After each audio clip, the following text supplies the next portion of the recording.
First, open Filmora.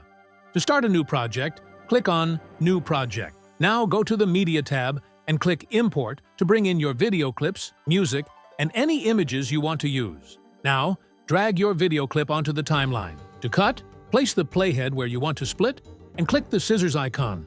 To trim, just drag the edges of the clip in or out. Let's add some background music. Go to the Audio tab at the top or import your own track. Then, drag it onto the audio track on your timeline. To add a title or intro text, go to the Titles tab.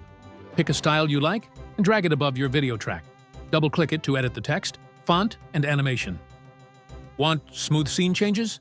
Go to the Transitions tab and drag one between two clips. Play it back to see how it looks. Once you're happy with your edit, click Export at the top. Choose your format. I recommend MP4, and click Export again to save it. And that's it. You just edited your first video in Filmora. If this helped you, don't forget to like, subscribe, and comment below with your questions.